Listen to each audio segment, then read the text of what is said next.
everybody, long time no see. 3 months, in fact. But I figured, what's a better way to start the new year than with some new content? Today, we're going to be discussing how celibate people, Mormons, Now, I'm just like everybody else. I like the occasional midnight hanky-panky, but it seems to some people of some religions, the act of physical intimacy is to be frowned on and punished by the fullest extent of the law. You fucking imagine that shit, Shane?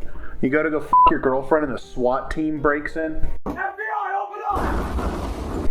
Yeah, and then you get the death sentence. You get the death sentence, that's right. They send you to death. Death by firing squad. Always. Every time. No, I'm not going to pretend I know everything about this topic. I mean, me and my friend Shane here did do a good amount of research. However, if there's something that we missed, something that we looked over, something that we got wrong, please let me know in the comments, or don't. Starting us off, we're going to be discussing the most common form of celibate intimacy, which is necking. You ever get a little smooch to your significant other on their neck? Or maybe a little caress of the thigh? Or even if you're lucky, you get to touch their boobies. Dude, shut the fuck up. Now, normal people wouldn't necessarily get their rocks off to something like this. However, to someone of the Mormon religion, I'm going to be doing that throughout this entire thing. Where physical intimacy is heavily frowned upon, this might be enough to give you the pre-show jitters. Sometimes get a little leakage down in the old skin tube. Sometimes the fires of passion grow a little too strong. The urge strains on us too much, and we end up doing a little bit more in the heat of the moment. I'm, of course, talking about heavy petting. Shane, you ever indulge in heavy petting? No, sir. Wait. No? No. No? You've never indulged in heavy petting? No. Well, let me tell you, my friend, you are missing out. You know, just a little rubby rub never hurt anybody. A little over-the-pants handy. Or even the grabbing of the old bald Avenger. But what if you wanted to go even further beyond? Well, then you're in luck. Let me introduce you, my friend, of course, to derfing. Shane, you ever derfed before? God, no. Oh, you've never derfed? Derfing is the act of dry humping, or simulating coitus while fully clothed, for the more layman. Which is not true because no one fucking knows the word coitus. Shane, why did you put that in the fucking script? You can't just fucking look at me like that. But I just did. What are you gonna do about it? Man, I'm getting kind of hot and heavy just kind of thinking about this. You know, my pecker's doing this. But what is there to say about derfing that hasn't been said a million times in a million different ways, eh, Shane? Yeah. What happens if you need more? What happens if you're already too far gone? Tensions are too high and it's too late for a peace treaty. A lot of people move on to 2 things. First, we'll cover the most common, and I know this is something that everybody out there has done, even Shane, which is oral. Now, we've all played the old skin flute from time to time, or eaten the old roast beef sandwich. But to those engaged in celibacy, this may be the closest they ever get to the forbidden horizontal tango. The act of engaging in sloppy toppy can arouse and eventually cause an exponential explosion, as the Mormons would say to the old sausage in the pan. But for others, there is another. That's right, the old poophole loophole. Now I know what you're thinking. Oh, but Jeremy, that's just sodomy. Wait and listen. A lot of cultures don't actually consider sodomy as a sin, which is really strange because I always thought it was. The whole reason for doing this is the idea that a woman can remain a virgin and therefore pure by using their poop chute as an apparatus for one's clue glue. But what if you're not a fan of swabbing the old poop deck? This is where we move into one of my favorite ways to circumvent biblical restrictions to one's pleasure. Bagpiping. Also known as the dick headlock or the pocket of paradise. Armpits. We're talking about armpits. Also known as this word, axillism or armpit fucking, takes the trust that you have with your equally celibate partner to the next level. How do you even look at each other after this, Shane? How?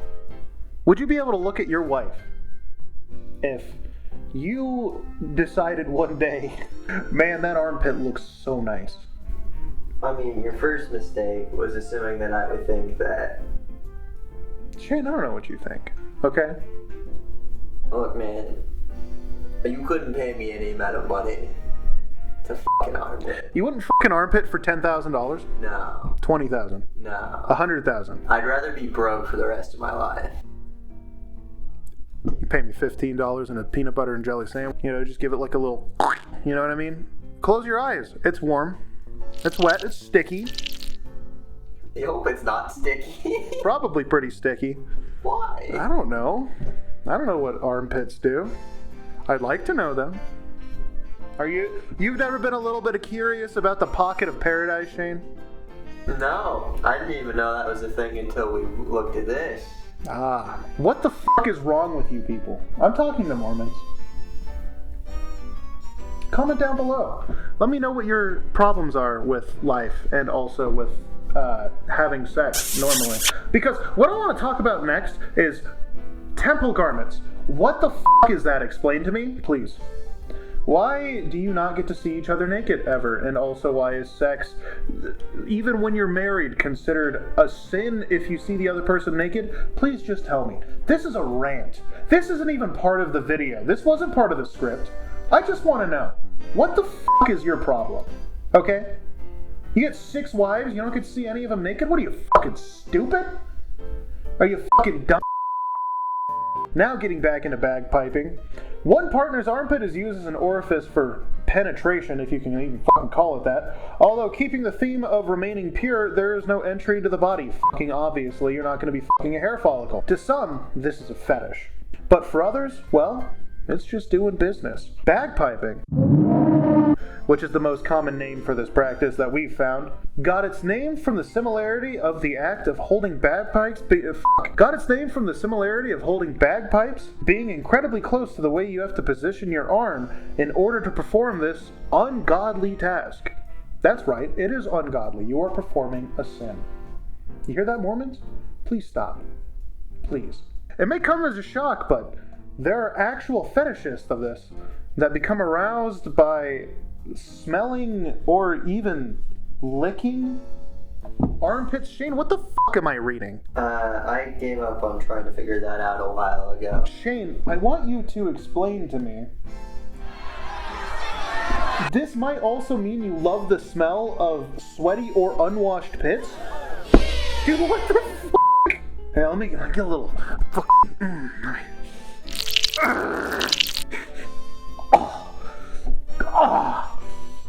You think that's how it fucking goes? God, I really hope not. I mean, again, I don't know, like, I mean, the pit thing is weird, but, like, the sweat thing isn't new to me. I feel like that's been depicted quite a few times in media. What is wrong with Mormons? Other reasons someone might participate in enjoying the pocket of paradise is there's little risk of STI or STD. Are you telling me that... Okay, hold on. Hold the fuck up. That implies that there is risk. You're telling me I can get syphilis from fucking someone's armpit? Because that's what this implies, right? Because it says little risk. Can you get, like, fucking AIDS in your armpit? Is that a thing? I mean, I imagine you could probably get it anywhere genitalia would potentially touch. Okay, so Think about it, if they're fucking the armpit, their dick is going all up in that armpit. Okay, but okay, so let's put it this way then. Am I gonna get herpes from a hand job? You know, I don't know. I don't like this. I don't like this video.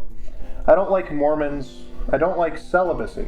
If you're a celibate, this of course means that this is considered a safer sex alternative compared to oral, anal, vaginal, whatever the fuck else. Apparently this is the safest. So if you're ever afraid of not just getting your wiener wet, but getting a little bit of an itchy wiener from it, maybe the armpit is right for you. Got an update on that hand job. You got an update on the hand job, Shane? Yes, it is possible to contract a sexually transmitted infection from a hand job. I hate it here. I hate it here. This place sucks.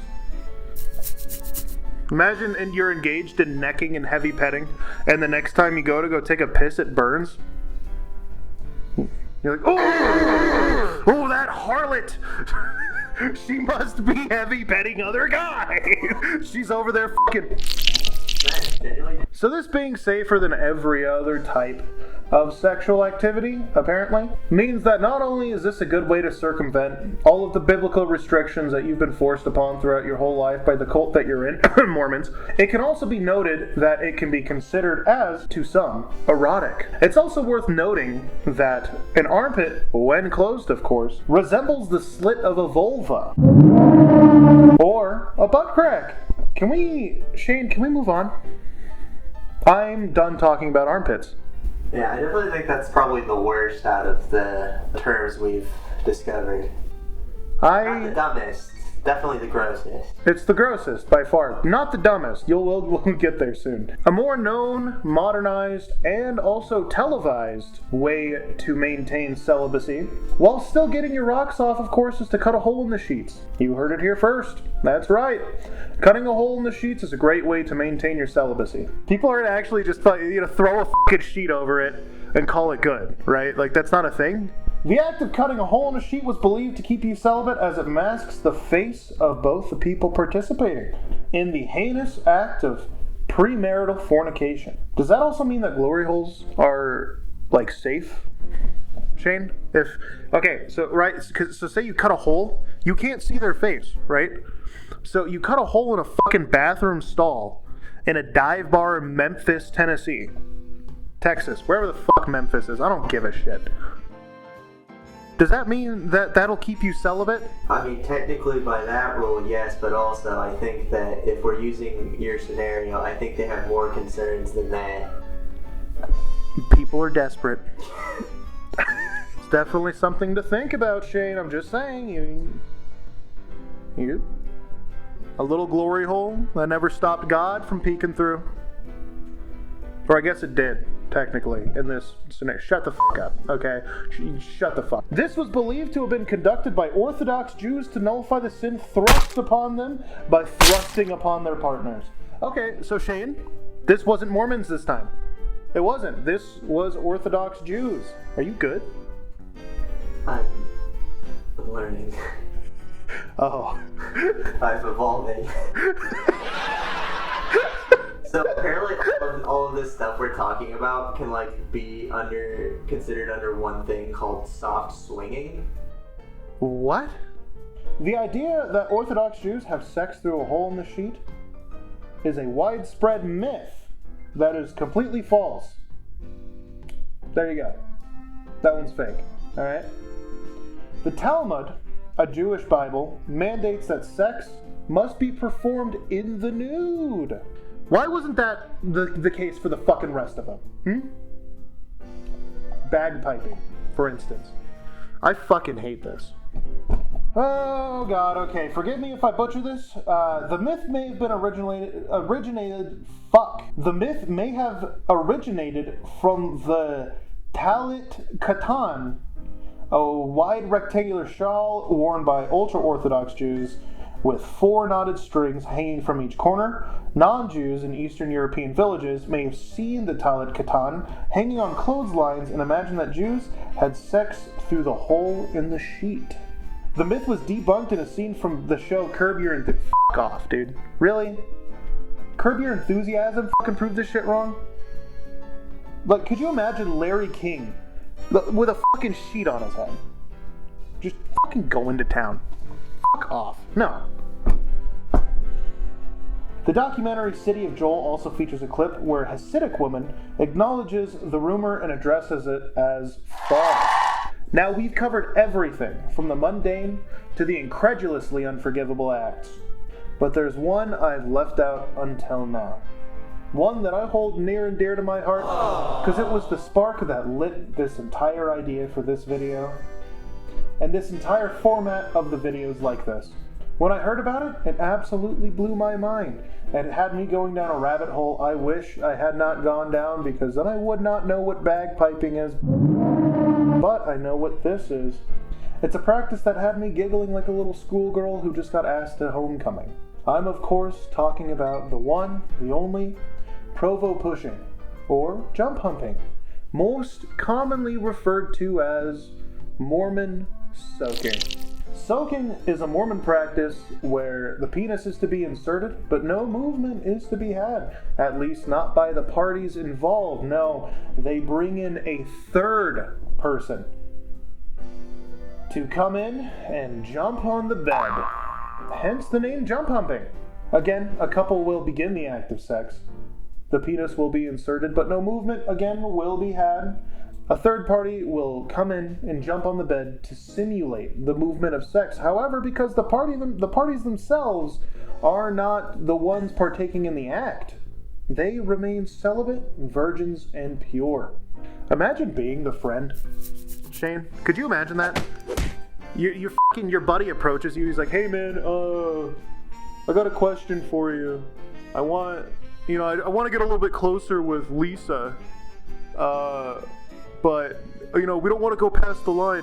I was wondering if you'd come jump on the bed for us. You already know what he means. You already know. You're halfway through.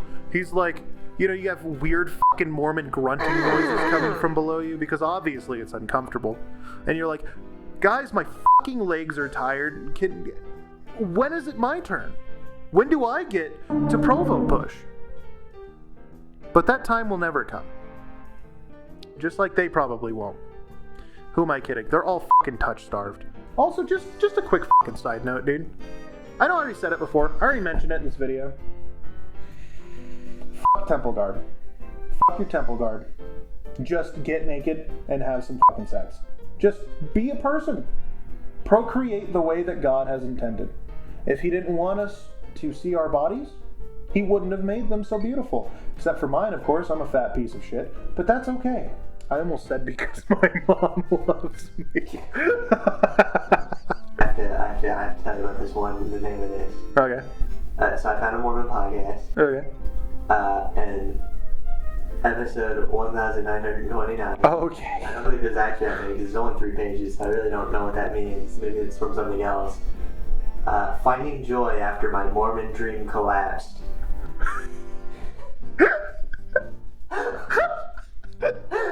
Here's my fact. If you want to have sex that bad, just stop being Mormon. Just stop being Mormon. That is a PSA. Mormonism is, the more I'm learning about it, the more cult-like Mormonism seems to be. Like, okay, I'm bringing it up again for the third fucking time. I know I just talked about it. Temple garb is literally just cult shit. It's just Heaven's Gate. You ever heard of Heaven's Gate? They wear, what was it, fucking Adidas in like a white cloak? Like, come on. There's no reason why you should have your little elephant trunk fucking hanging out. Woo, while your fucking, the little, are hanging out from the fucking bottom. Alright, your fucking nipples like, stop. Just fucking get naked. You're a coward. That's what you are. You're a fucking coward. One more overarching statement of this absolute fucking batshit video. All of this can be, or at least 90% of it, soaking if I guess you want to, do it there, can be considered soft swinging or is used mainly in soft swinging. So, do with that information what you will. Anyways, guys, that's going to do it. If you wanted something new, here you go, you got it. If you like this type of content, let me know. Like, comment, subscribe, all that fun shit. I'm going to be putting out a lot more videos like this in the future. And it's going to be a little bit weird for my posting schedule for the next couple of months while I get everything back on track. But after that, it's going to be back to weekly, maybe even sometimes a couple videos a week. We're not sure. We will see going forward. But for the time being, thank you for watching. And stop being Mormon.